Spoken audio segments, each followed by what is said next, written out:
شعر د شاه صاحب چې اسلام ملکن صاحب دا تصویر دی ښکلی دی دا تصویر دی ښکلی دی خو بل تصویر راولېږه دا تصویر دی ښکلی دی خو بل تصویر راولېږه خپل ګلاب ګلاب غندل غندل تصویر راولېږه دا تصویر دی ښکلی دی خو بل تصویر راولېږه خپل ګلاب ګلاب غندل غندل تصویر راولېږه او سترګې کا باڼه کا اننګي کا نری شونډې کا سترګې کا باڼه کا اننګي کا نری شونډې کا سم یو روماني شانتې غزل تصویر راولېږه سترګې کا باڼه کا اننګي کا نری شونډې کا سم یو روماني شانتې غزل تصویر راولېږه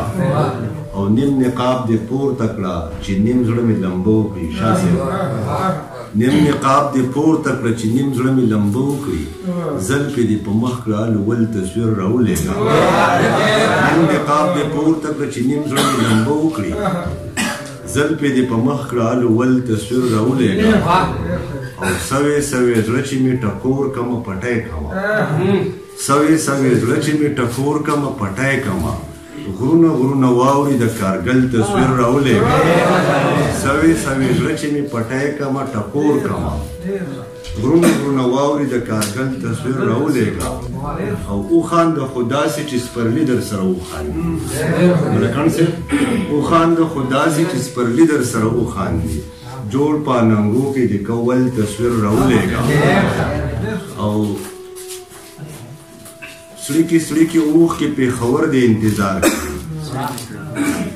سړی کې اوښ کې پېښور د انتظار کوي ویني ویني جوبل د کابل تصویر راولېږه نور څو شعر دي دوی مرته غزل دوه چې مونږ ټولو د ځانه د خپل ځان کرښې راښکلې دي مفتي صاحب مونږ ټولو د ځانه د خپل ځان کرښې راښکلې دي ځکه په پرهر راله درمان کرښې راښکلې دي مونږ ټولو د ځانه د خپل ځان کرښې راښکلې دي ځکه په پرهر راله درمان کرښې راښکلې دي او دغه مې د مشر دا د کشر دا زما برخه دغه مې د مشر دا د کشر دا زما برخه دلته په هر ځای کې هر یو خان کرښې راښکلې ده او ځینې خلکو ځمکه ټوله کرښې کرښې کړې ده ځینې خلکو ځمکه ټوله کرښې کرښې کړې ده ځینې خلکو بره په اسمان کرښې راښکلې ده ځینې خلکو ځمکه ټوله کرښې کرښې کړې ده ځینې خلکو بره په اسمان کرښې راښکلې دي او ما د خپل زړګي سره جرګې مرکې کړې دي ما د خپل زړګي سره جرګې مرکې کړې دي ما د خپل زړګي په هر ارمان کرښې راښکلې دي او هغه خلک ټول ناجوړه شوي دي رغېږي نه هغه خلک ټول ناجوړه شوي دي رغېږي نه چا چې په نتکۍ او په پیزوان کرښې راښکلې دي هغه خلک ټول ناجوړه شوي دي رغېږي نه چا چې په نتکۍ او په پیزوان کرښې راښکلې دي او دا سړی او دا سړی په یو بل مین نه دي خو دا سړی او دا سړی په یو بل مین نه دي خو دوی یو بل ته هسې د امکان کرښې راښکلې دي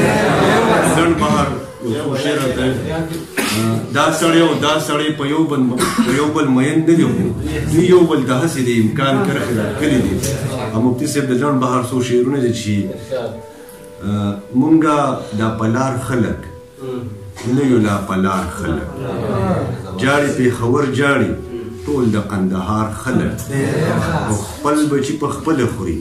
دی لکه د مار خلک دی د ګل په شان وطن دی خوارو زار خلک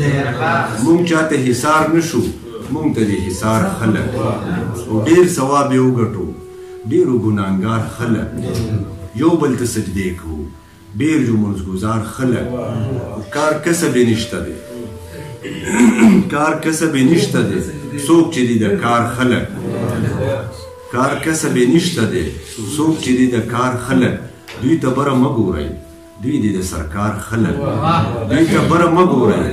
دوی دی د سرکار خلک دا بوتان به ټول مات کي پابس یو وار خلک دا بوتان به ټول مات کي پابس یو وار خلک سپینې سپینې مه وایه کړي به دې په دار خلک ما و تا ته یې غني نه دې لوزګار خلک ډېره مننه